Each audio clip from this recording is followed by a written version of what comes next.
채널A의 저녁을 책임지는 정치 시그널 나이트, 저는 노은지입니다. 오늘 저와 함께 정치권 이슈를 정리해 주실 세 분을 소개하겠습니다. 정광재, 김지호, 김철근 세 분 모셨습니다. 어서 오세요. 네, 안녕하세요. 네, 저희가 키워드 토크로 좀 진행하는 방식으로 바꿨어요. 여기다가 앞에 있는 판넬에 써주시면 되는데 오늘 두 가지 키워드를 좀 준비해봤고요. 첫 번째로 저희가 대화를 나눠볼 키워드는 바로 보이지 않는 손입니다. 오늘 민주당 의원들 사이에서 상당히 많이 나왔던 그런 말인데 이따가 어떤 얘기인지는 좀 짚어보도록 하고요. 첫 번째 질문은 이거예요. 윤석열 대통령의 탄핵심판 선고일 지정이 아직도 되지 않고 있는 상황인데 대체 왜 이렇게 늦어지느냐? 여기에 대한 답변을 한 번씩 써주시면 됩니다.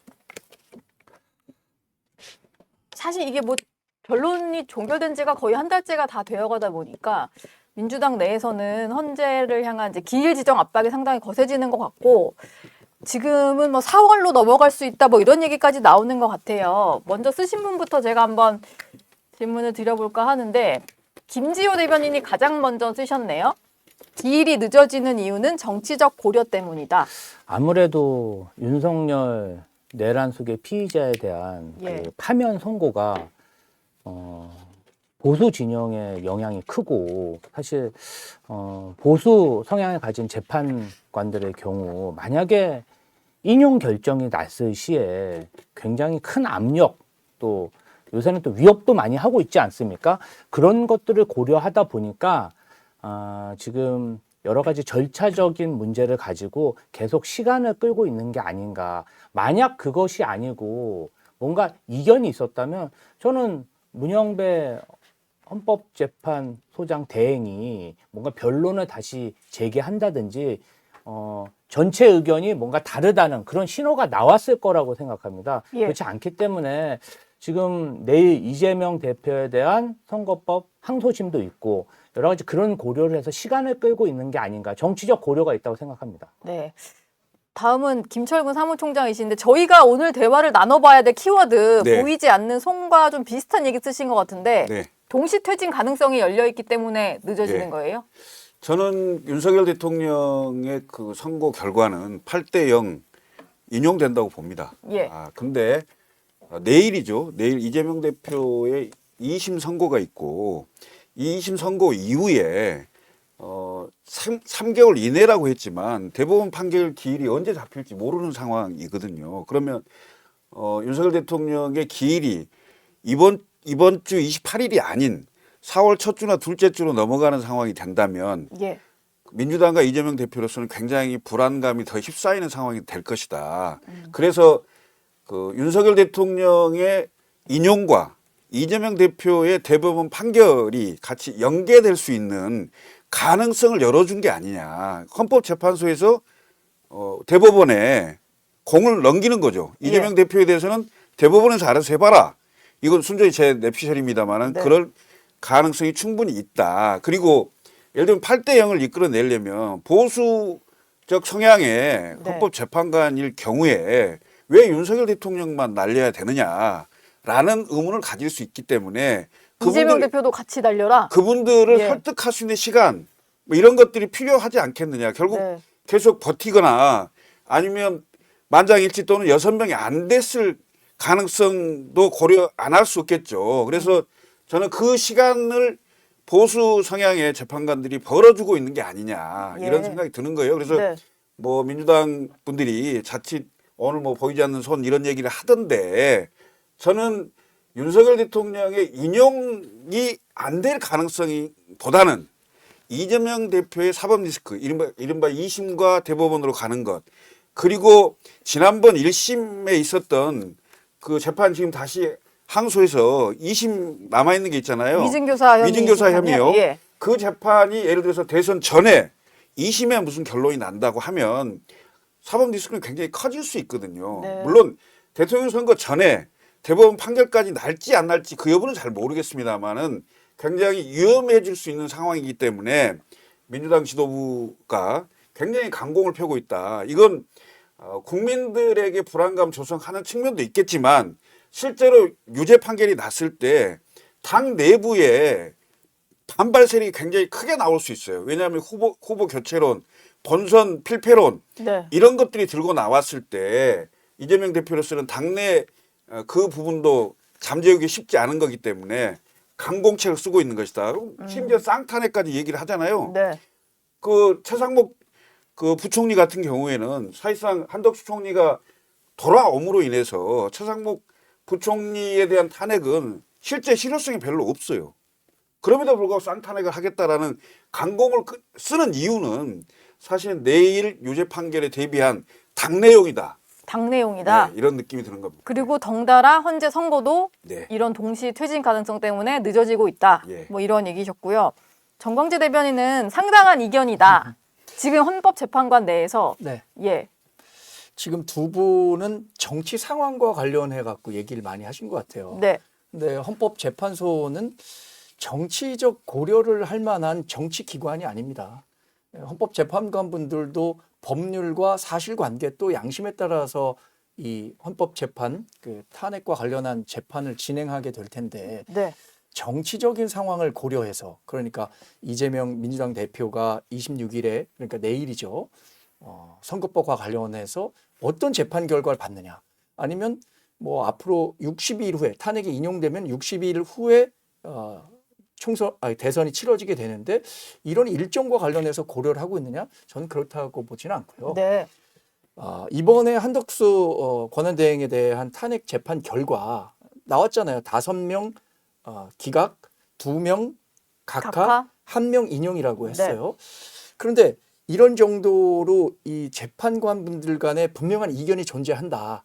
그런데 이것을 이제 인용을 주장하는 분과 각하를 주장하는 분 가운데 어떤 그 한쪽으로 이 의견이 일치되는 게 없으니까 이것에 대해서 조금 더 논의를 해서 어떤 한 그 결과를 내고 싶어 하는데 그렇다면 지금 전 내면 된다고 생각합니다. 한덕수 권한대행에 대한 판결처럼 그렇게 내야 하는데 그 결과가 지금 애초에 예상했던 결과와는 조금 다른 쪽으로 가니까 그런 이견을 좁히지 못하고 결국 선고 기일을 잡지 못하고 있는 것 아니냐. 이건 전 가장 합리적으로 봅니다. 왜냐하면 예.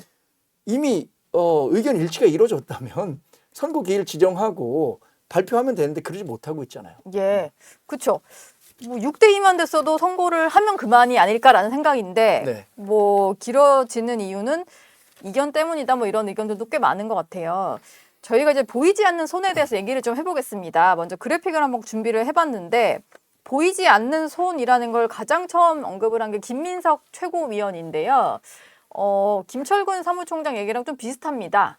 뭐 윤석열 대통령, 이재명 대표 동시 재거론을 흘려온 뭐 언론의 시나리오대로 가는 게 아닌지 꺼림직하다. 보이지 않는 손 작동이 우려된다라고 얘기를 했고 또 김승원 의원 같은 경우도 보이지 않는 손이 있는지 없는지 알 수 있는 주다라고 얘기를 했는데 이게 지금 헌법재판소 기일을 못 잡는 것에 뭔가 누군가 영향력을 행사하고 있다 뭐 이런 얘기인 것 같아요. 네, 뭐 근데 이게 근거는 있는 얘기인가요? 제가 봤을 때는 그냥 그 느낌을 김민석 최고위원님이 얘기하시는 걸로 보이고요. 네.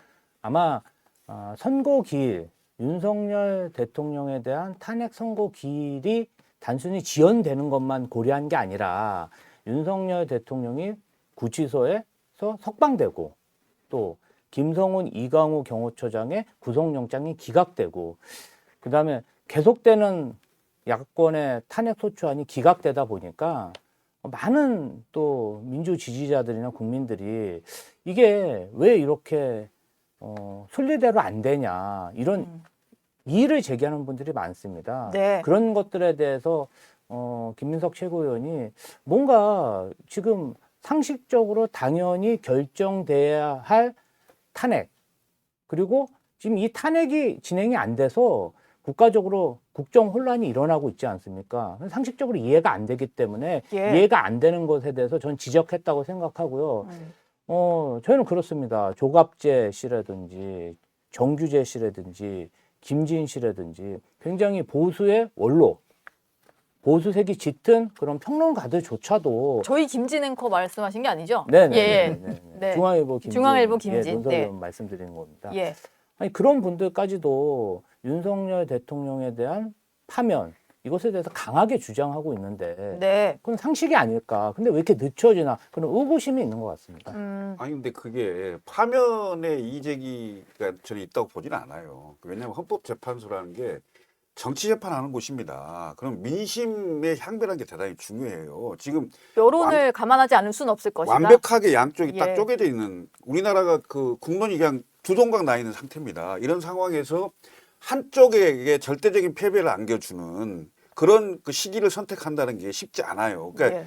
제가 여기 방송에 나와서 꽤 오래전부터 이재명 대표의 26일은 확정이 돼 있고 그 전에 만약에 판결을 그러니까 헌재가 윤석열 대통령이 선고를 하게 된다면 그러니까 이른바 오른쪽에 있는 분들, 오른쪽에 주말마다 나와서 시위하고 이런 분들이 그 분노가 폭발할 거예요.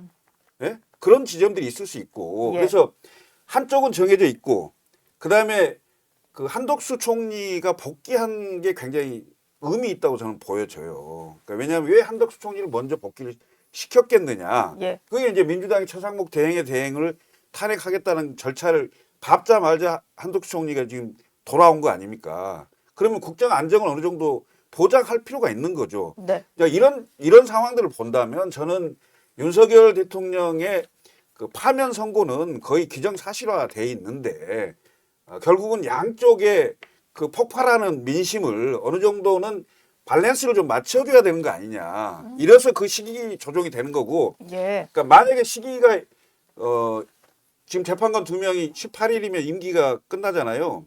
4월 18일이면 예, 두 분이 끝나죠. 끝나죠. 근데 만약에 11일에서 15일 사이까지 늘어진다면 이재명 대표와 민주당은 대단히 불편한 상황이 되겠죠. 나는 예. 그 인용 결과가 바뀌지는 않는다고 생각합니다. 네. 그렇지만 대법원 판결이 3개월 이내기 때문에 그 26일에서 벌써 한 2주 이상이 시간이 흐르는 상황이 되잖아요. 예. 그러면 대법원 기일이 실제 대통령 선거 전에 잡힐 수도 있는 그런 가능성이 열리기 때문에 민주당으로서는 굉장히 가슴이 쫄이겠죠. 그러니까 저는 이런 동시 퇴진의 가능성이 열려 있다는 것이지 예. 뭐 민주당의 예를 들면 뭐 이재명 대표가 뭐 반드시 날아갈 것이다 이렇게 보지는 않습니다. 예.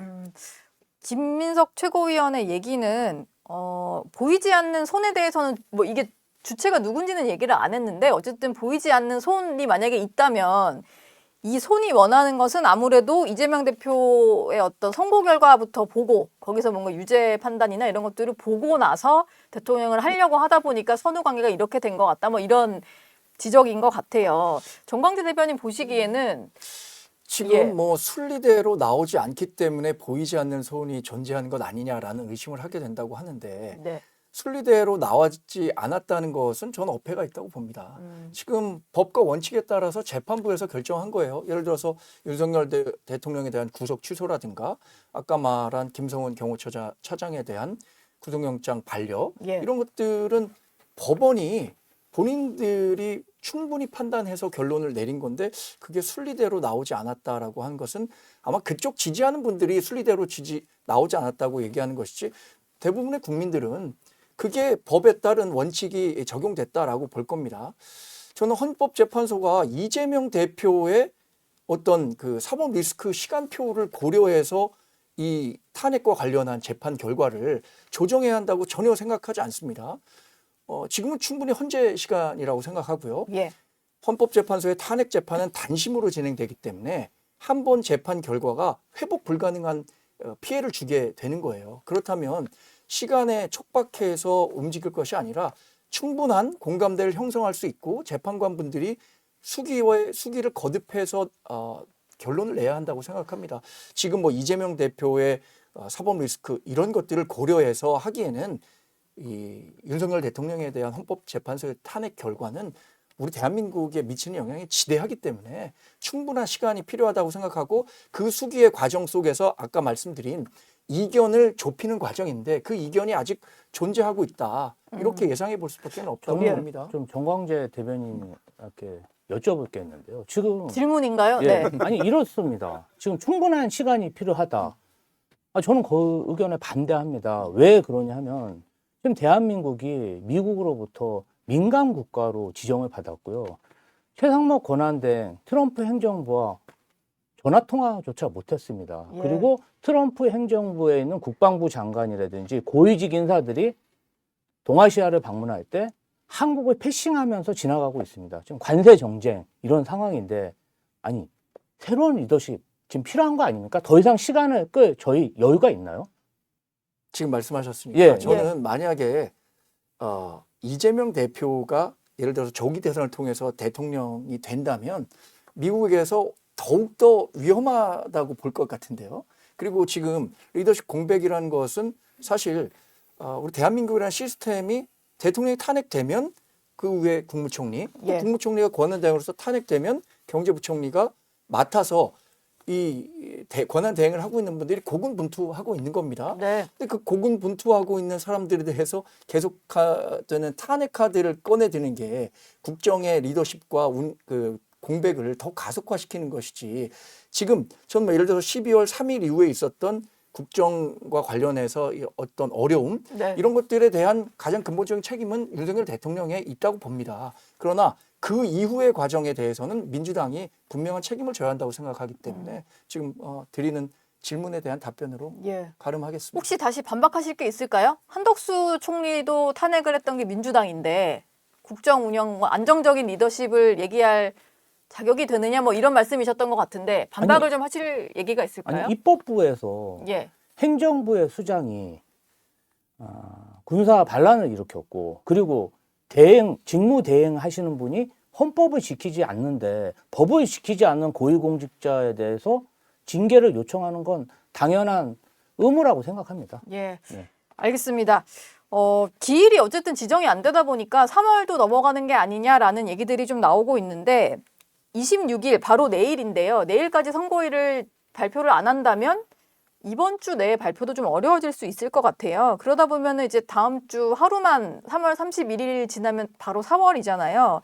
날짜를 놓고 좀 여러 가지 의견이 분분한 것 같은데 세 분은 좀 예측하시는 선고 기일이랄까? 좀 예상되는 날짜가 있으신가요?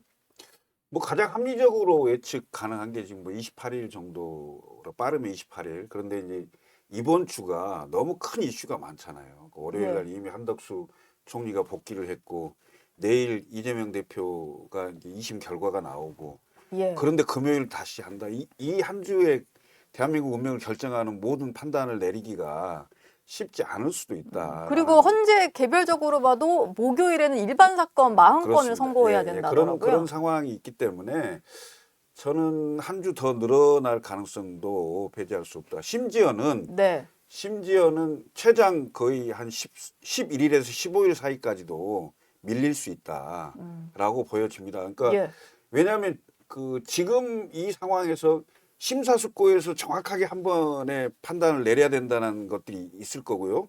그다음에 헌재로서도 8대0 만장일치를 만들어내야 되는 게 있을 겁니다. 특히 다른 공직자하고는 다릅니다. 대통령이라는 중요한 그 최고 권력자에 대한 판단이기 때문에 여기서 뭐 2대 6대 2나 뭐 7대 1이나 이런 식으로 갈려서 인용이 된다면 그 자체로도 굉장히 큰 부담이 될 수가 있을 겁니다. 그래서 저는 만장일치 8대 0이라고 생각하고 단 소수 의견을 달아줄 수는 있겠죠.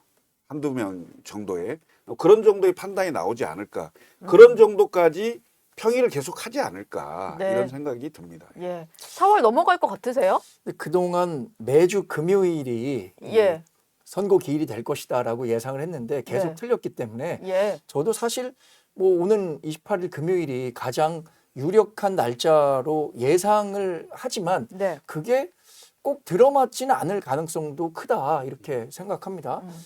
저는 아까 말씀드린 그 상당한 이견을 좁히지 못하면 4월로 넘어갈 건데 4월 18일에 문영배, 이미선 두 분의 임기가 만료되기 때문에 그 전에는 이견이 존재한다고 하더라도 그 상태에서 발표할 가능성이 크다고 봅니다.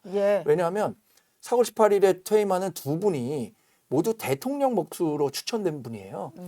문재인 정부 시절에 문재인 대통령이 추천해서 헌법재판관이 된 분들인데 2017년에 황교안 대통령 권한대행 시절에도 적극적으로 권한대행이 대통령으로서의 임명권을 행사할 수 없다는 이유로 헌법재판관 대통령 목 추천을 하지 않았어요. 그렇다면 두 분이 그만두게 되는 상황에서 헌재가 제대로 구성될 수 없다는 그 우려가 있기 때문에 4월 18일 이전엔 무조건 결론을 어떤 식으로든 낼 것이다. 그것이 네. 기각이든 인용이든 지금 이견이 있는 그대로. 그러나 그 전까지는 그 이견을 좁히는 노력을 하겠죠. 그 과정이 조금 길어질 수도 있다고 봅니다. 어쨌든 4월 18일 전에는 결론이 날 네. 것이다. 김지호 대변인 생각은 좀 어떠신가요? 저는 이번 주에 꼭 내야 된다고 생각하고요. 예. 지금 뭐 나라가 뒤숭숭한 거 아닙니까? 그래서 뭐 모임, 회식, 뭐 식당 예약까지 취소하고 그런 경우가 굉장히 많다고 합니다. 12.3 내란 사태 이후에 국내 경제도 많이 어렵고 이런 뒤숭숭한 국정 혼란을 헌재가 더 이상 방치해서는 안 된다고 생각하고요. 예. 이번 주에는 꼭 판결을 내려주셨으면 좋겠습니다. 저희가 뭐 날짜 얘기를 좀 했으니까 그러면 선고 결과에 대한 좀 예상도 해볼 텐데 김철근 사무총장은 줄곧 이제 8대0 파면 인용이다라고 얘기를 하셔서 뭐 그리고 김지호 대변인도 비슷한 생각이실 네. 것 같은데 제가 그러면 오늘 그 국민의힘에서 나왔던 권성동 원내대표의 얘기로 좀 질문을 다시 드려볼게요. 권 대표는 그동안 뭐 명확하게 탄핵 기각이다, 각하다 뭐 이런 얘기를 하지는 않았는데 오늘은 탄핵 기각 가능성이 좀 있다, 높다라고 얘기를 하면서 박근혜 전 대통령 때랑은 다르다. 그분이 당시에 탄핵소추위원장이었던 분인데 그때랑은 다르다 이런 얘기를 했거든요. 뭔가 좀 기류를 느껴서인 건지 왜 이런 얘기가 나온 거라고 생각하세요? 저는 희망회로라고 봅니다.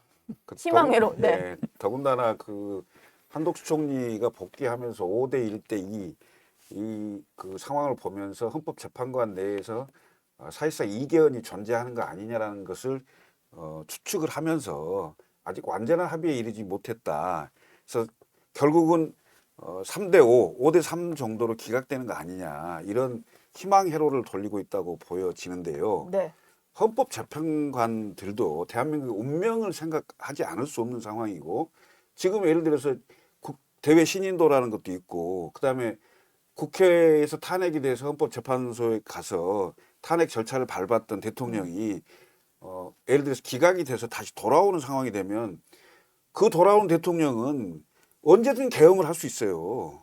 그다음에 군인 다 동원할 수 있습니다. 예. 기각이 돼버리면 예. 면죄부를 받는 셈이 돼서요. 그렇게 되는 거 아니겠습니까? 예. 완전히 70년대 군사 독재국가 비슷한 나라로 갈 건데 이걸 불어보도 뻔한 상황인데 그리고 온 국민이 국회에 총을 들고 헬기를 타고 내리는 모습을 다 봤어요. 네. 그런데 그 대통령을 기각을 한다? 그 정치적 이유로 기각을 한다?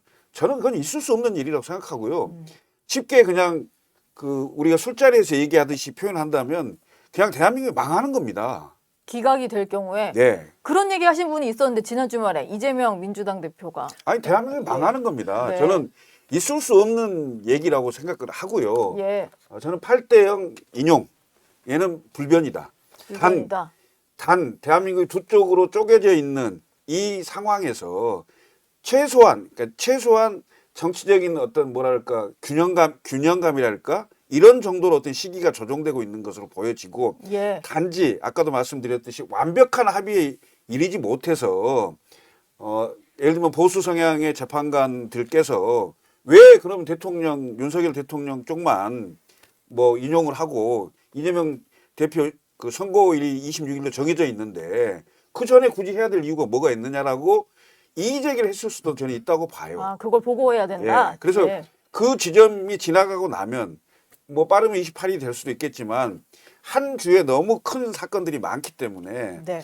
그렇게 빨리 당겨질 수 있을까라고 봤을 때는 한 주 또 아예 늘어진다고 하면 그 두 분이 퇴임하기 전에 결론이 나는 예. 그런 상황이 되지 않을까. 그러나 인용에는 뭐 추호에 한 점도 의심이 없다. 의심이 없다. 네, 근데 국민의힘에서는 요즘에 계속 기각 얘기도 하시고 각하 얘기도 많이 네. 하고 가능성 높아지고 있다 이러더라고요. 그 이유는 뭐 지난번 한덕수 국무총리 그 권한대행에 대한 탄핵 결과 예. 재판관분들 사이에 뚜렷한 이견 차이가 있었다라는 점에서 이렇게 예상을 하는 것 같아요.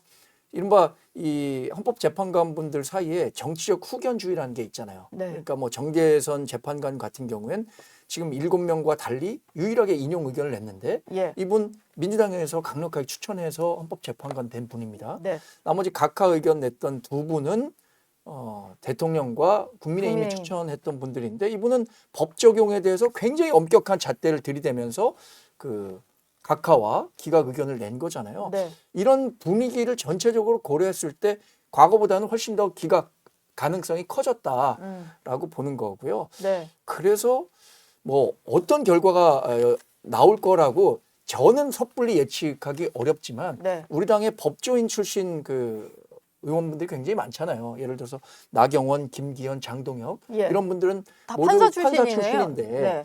저도 왜 그분들이 이렇게 강력하게 이번 재판 결과가 진행되는 게 문제를 그 예. 큰 목소리로 지적했단 말이에요. 절차 문제를 계속 얘기하시죠. 그 부분에 대해서 처음엔 저도 동조하지 못했었는데 그분들이 얘기하는 것이 어떤 재판의 결과를 이끌어내는 과정에서의 과정이 그만큼 법조인들에게는 중요한데 네. 이번 재판이 피소추인인 윤석열 대통령에게도 공정하게 적용되고 있느냐 이런 문제를 생각하면 기각이나 각하의 가능성도 그만큼 커졌다라고 보고 있다고 봅니다. 저는. 예. 김지호 대변인은요? 국민의힘에서는 가능성이 높아지고 있다 뭐 이러거든요. 어떻게 권성동 들으셨어요? 대표도 그렇고 우리 정광재 대변인도 그렇고 윤석열 대통령의 탄핵 소추 관련해서 기각이 돼야 된다는 말인지 예. 인용이 돼야 된다는 말인지 뭐 그런 주장은 없고 그냥 기각될 가능성이 좀 높아지고 있다. 이런 게 공식적인 입장인 것 같습니다. 예. 제가 가만 들어보면 네. 군사 반란을 일으킨 그런 대통령을 어떻게 하루라도 더 이 권좌에서 유지할 수 있겠습니까? 저는 상식적으로 말도 안 되는 얘기라고 생각하고요.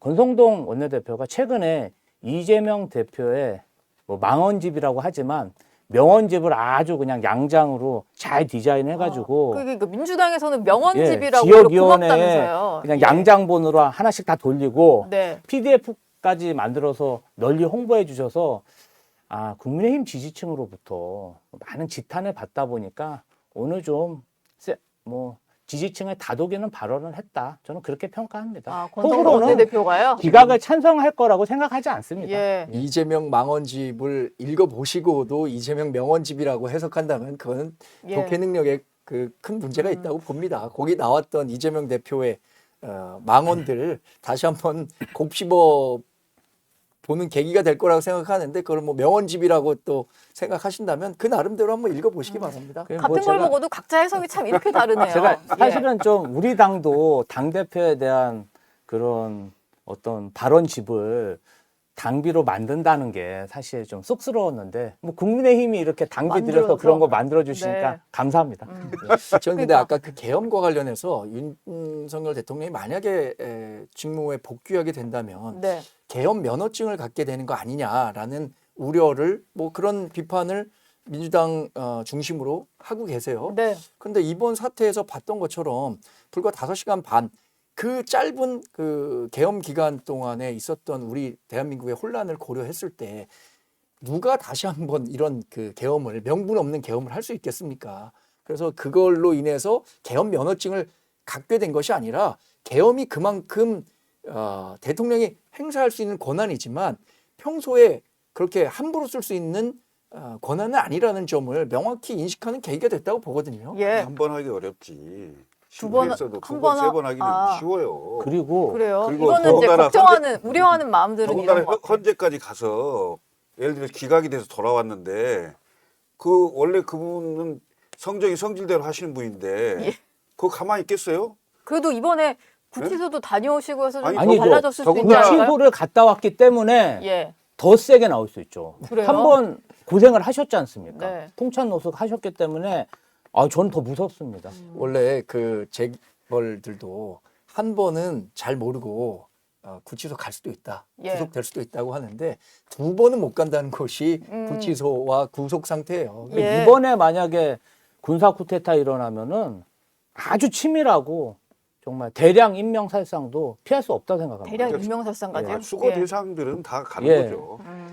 일단 두 군사 당에서는 군사 쿠데타라는 건 저는 과한 표현이라고 봅니다. 대통령이 그 본인이 갖고 있는 권한 내에서 행사했는데 그것이 그러면 대통령으로서의 정당한 권한 행사했느냐 아니었느냐에 대해서 헌법 재판을 받고 있는 거잖아요. 근데 이거 군사 구테타라고 한다면 군사 구테타라는 것은 이 정권을 찬탈하기 위한 그게 구테타인데 그걸 어떻게 군사 아니, 구테타? 친위 친위 구테타라고 군사 그러죠. 구테타고요. 친위 군사 쿠데타. 저는 뭐 정광재 대변인님이 그날 12월 3일 날 밤에 예. 국회 본청에 계셨는지 모르겠지만 그날 정말 국민들 보좌진들 아니었으면 큰일 날 뻔했습니다. 아니 그런데 그 계엄과 관련해서는 저도 분명한 반대 입장을 냈고요.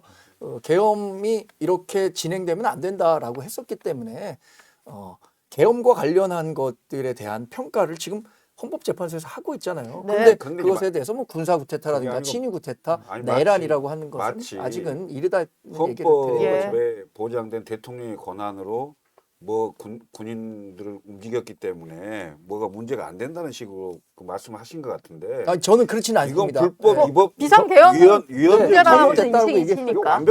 완벽하게 예. 친위 구테타입니다. 군인을 동원할 수 없는 상황에서 본인이 마음대로 동원한 거잖아요. 예. 예? 그다음에 국회에 헬리콥터에 군인들 다 총 들고 왔는데, 예? 그다음에 선관위에 가고, 그다음에 경찰이 전부 국회의원들 국회 본회의장에 못 들어가도록 다 막았잖아요. 예. 예? 이런 행위를 했는데 이게 무슨 합법적이고 헌법에 보장된 본인의 권리다? 이건 말이 안 돼요. 그런 식으로 예. 제가 얘기한 건 아니고 그래서 계엄 잘못됐다고 예. 말씀드리잖아요. 그러니까 그게 제2의 제3의 계엄에 대한 우려에 대해서는 뭐 걱정할 그 필요 부분에 없다는 대한 얘기였던 걱정은 것 필요 같아요. 없다는 것과 또 하나는 아까 말씀하신 뭐 군사 구테타라든가 내란이라든가 이것과 관련해서는 지금 재판 진행 중이잖아요. 네. 헌법재판소에서 결과가 나오면 충분히 저는 헌법재판소의 결과를 존중하고 그 자체로 인정하겠지만 지금 뭐 그게 군사 구테타다 저희 당에서 주요 지도자들이 9월부터 계엄령에 대해서 계속 국방부 장관한테도 물어봤고요. 여러 국무위원들한테도 계속 질의를 했습니다. 그때마다 윤석열 정부 고위 관계자들은 저희 당의 지도자들을 미친 사람 취급했습니다. 그때 그거 처음 제기하신 분도 김민석 예, 최고위원이네요. 아니 2024년, 25년에 계엄이 말이 되냐. 정말 그 김용현 장관이요. 굉장히 반박을 심하게 해서 근데 계엄 하지 않았습니까? 예. 두 번, 세 번 안 하라는 법이 어디 있습니까? 여기서는 또 이견이 좁혀지지 않는 것 같으니 다음 키워드로 좀 넘어가 보겠습니다. 내일 좀 중요한 선거를 앞두고 있는 키워드는 이재명의 운명인데요. 이재명 대표의 공직선거법 위반 사건 2심 선고가 내일 오후에 열립니다. 두 번째 질문인데 단도직입적으로 2심 결과 어떻게 될까요? 예상하시는 결과를 좀 써주시면 될 것 같아요. 일단 1심에서는 일부 유죄가 인정이 되면서 징역 1년에 집행유예 2년형이 선고가 돼서 공직선거법 위반 사건 중에는 좀 중형이 나왔고 피선거권이 10년간 박탈이 되는 형이다 보니까 형이 확정되게 되면 민주당은 이제 국고보조금도 내놔야 되고 이재명 대표는 10년간 이제 대선 이런 데는 출마를 못하는 상황입니다. 김철근 사무총장 이번에도 가장 먼저 쓰셨는데 1심과 비슷한 유죄가 나올 거다라고 보시나 봐요. 저는 그럴 가능성이 높다고 보여집니다. 공직선거법 중에 가장 그 까다로운 조항이 허위사실 유포 관련 조항입니다. 예. 근데 지금 이재명 대표가 그 혐의를 받고 있는 게 두 가지인데요. 허위사실 가운데서도 어떤 사람을 아느냐 모르느냐 했대 거짓말 논쟁이 하나 있고, 그다음에 백현동 그 사업 개발 관련해서 예. 당시에 국토부로부터 어떤 압력이 있었다. 이 부분에 대한 그 혐의인데요. 네. 이것이 사실은 굉장히 쉽지 않습니다. 저는, 백현동 관련된 예, 왜 일관되게 그게 이제 유죄로 얘기가 되고 있는 상황이었고, 심지어는 이재명 대표 측에서도 위헌법률 신청을 내기도 했잖아요. 예. 왜 위헌법률 신청을 냈겠습니까? 이 법률이 위헌이라는 게 얘기가 나오면 이 법률 적용을 안 받기 때문에 무죄가 될 가능성이 있죠. 근데 이재명 대표도 변호사 출신이잖아요. 보면 그게 쉽지 않다는 걸 알 겁니다. 그래서 이런저런 그 가능성을 다 보고 방어할 수 있는 최대한의 많은 것을 갖다가 이제 붙이는 건데, 예. 제가 보기에는 1심과 거의 유사하거나 최소한 당선 무효형은 벗어나기 힘들다. 예, 이렇게 보여집니다. 그러니까 당선 무효형. 당선 무효형이라 하면 벌금 100만 원 이상이면 당선 무효형이 되는 거죠. 네. 예, 의원직 상실형이 되는 거기 때문에 예. 지금 그러니까 징역 1년에 집행유예 2년을 1심에서 받았는데 네. 최소한 벌금형 100만 원 이상은 나올 것이다. 음. 아무리 경감을 해준다 하더라도. 예. 벌금형 이상은 나올 것이다. 정광재 대변인도 네. 비슷한 것 같아요. 1심에서 징역 1년, 집행유예 1년 6개월 받았는데 2년. 아, 그렇죠. 예. 집행유예 그 받았는데 그게 이번 재판 결과 뒤집기가 굉장히 어려워요. 추가로 증인 2명 신청했는데 이 추가 증인 2명의 증언만으로 네. 1심 결과를 바꾸기가 어렵습니다. 그리고 1심이 2년 2개월 동안 굉장히 오랜 동안 진행된 거거든요.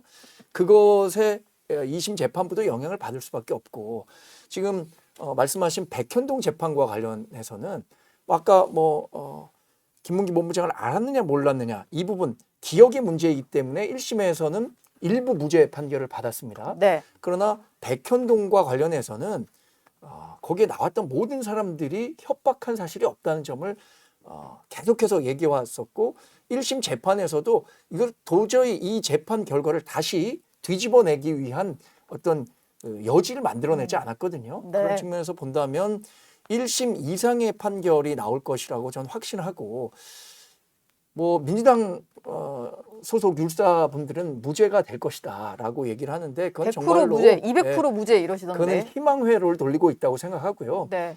1심에서 2심 결과 바꾸기가 굉장히 어렵다는 거 법조인들이라면 다 알고 있는 사실일 겁니다. 네. 제가 굳이 통계를 얘기하지 않다고 하더라도 그렇게 되면 이재명 대표의 사법 리스크가 2심까지는 사실심이고 3심은 법률심으로 법률심. 가는 거잖아요. 그래서 사실상 확정이 되는 셈인데 우리가 좀 두려운 것은 그럼에도 불구하고 민주당은 이재명 대표를 대선 후보로 조기 대선이 치러진다면 확정할 가능성이 99%고 그 상태로 유권자의 선택을 받겠다는 건데 그때쯤 되면 유권자 여러분들께서 이른바 현타하는 시간이 올 것이다 이렇게 예상해 봅니다. 나홀로 무죄를 쓰신 민주당의 김지효 대변인이신데요. 오늘 보니까 이건택 의원도 아침에 정치 시그널 나오셔서 100% 무죄다라고 얘기를 하셨거든요. 네. 민주당이 가장 중요하게 보는 무죄 근거가 될 만한 사유가 있을까요? 일단 제가 경험한 그 선거법상 허위 사실 유포는 공보물, 벽보 이런 데다가 자신의 이력, 그러니까 당선 목적으로 아주 악의적으로 어느 대학을 나왔는데 사실은 알고 봤더니 어느 대학을 안 나왔더라. 예. 그런 것들이 굉장히 당선 무효를 받았지. 어떤 인터뷰, 토론 과정에서 대화를 한 것에 대해서 당선 무효형을 그것도 실형을 이렇게 선고한 건 저도 처음 봤습니다. 네. 따지고 보면은 이렇게 서로 대화하는 간에 이야기하는 것에 대해서 이것이 허위냐 안 허위냐 이걸 국가기관에서 따져가지고 당선 무효형을 선고하고 그리고 징역 1년 이렇게 선고한다? 그러면 정치인들 정치를 어떻게 합니까? 그리고 어떤 사람에 대해서 기억이 났나 안 난다. 어떤 행위에 대해서 협박으로 느꼈다 안 느꼈다. 그건 개인의 감정 아니겠습니까? 그런 것까지 국가기관이 처벌을 한다? 저는 이재명 대표 아니라면은 검찰이 이런 기소를 했을 리도 없고 이런 판결이 나왔을 리도 없습니다. 그리고 백현동 관련해서 저는 이 지역에 제가 그때 살았습니다. 이재명 대표가 거기 토지공사도 있었고 여기 한국식품연구원도 있었고 네. 도로공사 분당에 그런 게 많았어요. 예. 근데 자꾸 국가기관에서는 이 지역에다 아파트를 지으려고 했고 이재명 대표는 아파트 안 된다. 업무시설 만들어 달라. 이렇게 다툼이 많았어요. 그러다 보니까 국가기관에서는 좀 안 좋게 볼 수도 있고 여러 번 공문을 보내면 협박으로 느낄 수도 있었을 거라고 생각합니다. 내가 협박으로 느껴서 협박이라고 얘기를 한 건데 그걸 공직선거법상 위반이라고 처벌을 한다면 정치인 중에 정말 처벌 안 받을 사람이 없다고 생각하고요. 저는 이재명 대표가 그런 표현을 했을 만큼 성남시정에 열심히 했고 그래서 성남에 제2 판교 테크노밸리, 제3 판교 테크노밸리가 도로공사 무죄 생겼습니다. 예. 서울대병원도 유치했고요. 그런 면을 봤을 때는 잘한 행정에 대해서 이렇게 누명을 씌워가지고 공격하는 게 좀 억울하기도 합니다. 개인적으로 좀 느끼는 감정에 대한 부분인데 그걸 유무죄 이렇게 나눌 수 있느냐라는 얘기도 하신 것 같아요. 근데 구구절절 말씀하셨습니다만 그거 모르고 1심 판결에서 재판부가 이렇게 실형에 해당하는 판결을 내린 게 아닙니다. 예. 저는 이재명 대표가 누구보다 이 선거법과 관련해서 자신이 유죄인지 무죄인지 잘 알 수 있을 거라고 생각해요. 본인이 법조인이고. 그렇다면 실제로 1심 판결이 난 이후에 정말 억울하다. 내가 1심 판결에서 받은 죄가 너무 억울하다면 본인 스스로 이 사법 리스크를 끊어내기 위해서 2심 재판 빨리 서둘러 달라. 3심 재판까지도 서둘러 달라. 이렇게 얘기해야 할 텐데 본인 스스로 자신이 유죄라는 걸 알기 때문에 계속해서 재판을 연기하는 전략을 쓰고 있는 거예요. 결국에 이재명 대표가 원하는 최선의 결과는 무엇이냐? 대법원 확정 판결 전에 조기 대선이 이루어져서 본인이 대통령이 되고 대통령이 된 이후에 여러 가지 자신이 갖고 있는 권한을 이용해서 면소 처분이든 어떤 식으로든 사법적 판결을 받지 않겠다. 예. 이런 생각밖에 없다고 생각하는데요. 지금 근데 민주당에서는 혹시 지금 항소심 판결도 좀 공정하지 않게 진행이 되고 있다 뭐 이런 입장이신가요? 뭐 그런 건 아니고요. 예. 네, 지금 뭐 잘 이렇게 준비해가지고 좀 1심 재판 때는 수백 명의 검사들이 15건의 사건에 대해서 이재명 대표를 기소하지 않았습니까? 예. 사실은 뭐 여러 가지 사건에 대응하다 보니까 개인이 대응하기 힘든 부분이 있었던 것 같습니다. 선거법 관련해서도 조금 미흡했던 것 같은데 이번에 준비를 잘해서 잘 대응하고 있고 내일 분명히 무죄가 나올 것입니다. 그리고 정광재 대변인 말씀하셨는데요. 그래서 우리나라가 1심, 2심, 3심제로 법관도 삼심제죠. 항상 네. 옳게 판단하는 게 아니잖아요. 그리고 그렇습니다. 정치인에 대해서 대선에 졌다고 해서 수백 명의 검사가 동원돼서 모든 그냥 그 사람의 일생에 대해서 탈탈 터는 이런 정치 보복이 다시는 없었으면 좋겠습니다. 근데 이 얘기는 좀 다들 어떤 생각이신지가 궁금해서 마지막 질문으로 공통 질문으로 드릴까 하는데 그러다 보니까 국민의힘에서는 2심 결과가 나오면 그 이후에 대법원 확정 판결을 좀 빠르게 받아야 한다 이런 얘기를 하면서 오히려 그걸 이재명 대표가 요구를 해야 된다 이런 주장들을 하잖아요. 아니 그것은 정치 공세지. 예. 아니 이쪽이 왜냐면은 정치 공세죠. 이재명 대표 입장에서는 내일 무죄가 선고가 된다면 빠르게 이걸 확정지어서 아예 그냥 이걸 털고 가는 게 더 좋을 수도 있고 만약에 무죄라고 생각했는데도 2심 재판부가 그거를 잘못된 판결을 그게 내리면 이제 다시 받아봐야 되는 사법부의 거잖아요. 어떤 전 국민의힘의 그 사법부의 그런 어떤 시스템에 대해서 본인들이 자꾸 개입해서 뭐를 하려고 정치적으로 이용하려는 태도 자체가 예. 그냥 정치적인 어떤 실력이나 승부에서는 자신이 없으니까 어떻게 하든 사법부를 끌어들여서 쟁점화 시키고 뭐 그러려는 것 같아요. 여당이면 좀 국정도 혼란스러운데 네. 본인 뭐 잘하기 경쟁을 해서 그런 것을 정책적으로 돋보일 걸 찾아야 되는데 그냥 검찰하고 그냥 같은 입장으로 이렇게 공세하는 그런 모습이 좀 이재명 대표만 안타깝습니다. 공세하는 그런 예. 모습. 뭐 할 게 그것뿐이 없나요? 예. 양측의 내피셜이죠. 양측의 대표죠. 김철근 총장 생각은 좀 어떠세요? 아 윤석열 대통령 기각된다 그러고 이재명 대표 무죄된다 그러고 저는 사법부와 헌법재판소의 판단에 선고에 승복하고 수용하는 게 좋다. 양측 모두가. 예, 그렇습니다. 만약에 그런 게 아니고 사법부의 판단에 대해서 본인이 유리할 때는 수용하고 본인이 불리하게 나왔을 때는 잘못되고 사법부가 뭐 왜곡됐다 뭐 이렇게 막 공격하고 이렇게 된다면 우리나라 기본적으로 삼권 분립의 헌법 체제가 무너지는 겁니다. 그리고 정치는 사실 정치로 풀어야 되는 거죠. 정치는 결국 선거를 통해서 표를 많이 득표하는 쪽이 이기는 거 아닙니까? 그런데 우리 정치가 언제부턴가 계속 고소고발을 해서 검찰에 가고 그다음에 그게 재판으로 가고 그쪽 사법부에서 뭔가 판단을 해주면 그게 본인들한테 유리하면 수용하고 불리하면 잘못됐다고 얘기하고 왜 이런 정치를 해야 되는지 나는 의문입니다만은 예. 여전히 국민의힘에서는 윤석열에 대한 내피셜, 민주당에서는 이재명에 대한 내피셜 양쪽 다 사법부가 선고하고 판단한 대로 수용을 하라라는 점을 꼭 말씀드리고 싶습니다. 예. 사무총장이에요. 근데 물어봐서 이렇게 답한 거고요. 예. 정광재 대변인님은 윤석열 탄핵 소추 관련해서 기각돼야 된다는 말씀은 안 하셨어요. 저는 가능성이 높다고 했지. 예상을 한 겁니다. 제가 우리 법조인 출신 분들의 예. 얘기를 종합해서 우리 당이 갖고 있는 의견을 당 전달하신 대변인으로서 겁니다. 말씀드린 거고 예. 저는 우리 이런 사법의 정치화의 중심에 이재명 대표가 있다고 봅니다. 이재명 대표가 지금 8개 사건, 12개 혐의, 그래서 5개 재판을 받고 있는 거잖아요. 이런 분이 이 한국 정치의 중심, 특히 대통령이 되겠다는 자리에 있다고 보니까 그런 문제들이 자꾸 확대 재생산된다고 보고요.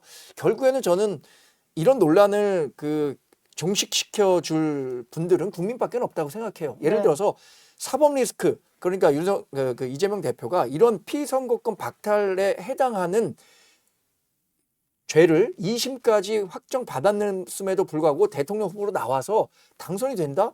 전 상상하기 어렵다고 보지만 그런 부분들에 대한 판단을 국민께서 해주셔야 한다고 생각하거든요. 네. 그리고 그 과정에서 대법원 판결이 사실 633 원칙에 의하면 3월 26일을 하면 6월 26일 전에 나와야 되고 대법원 판결은 사실 3개월이라는 원칙을 지키지 않아도 됩니다. 당장 내일 발표가 나면 한 달 안에 그 결과를 발표해도 되거든요.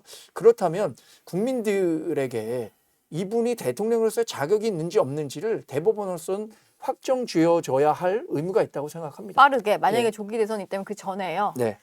예, 알겠습니다. 내일 있을 이재명 대표 재판 얘기까지 한번 나눠봤습니다. 오늘 세 분 말씀은 여기서 마무리하겠습니다. 고맙습니다. 네. 감사합니다. 네, 정치 시그널 나이트 오늘 순서는 여기까지입니다. 저는 내일 아침 8시 라디오쇼 정치 시그널로 다시 돌아오겠습니다.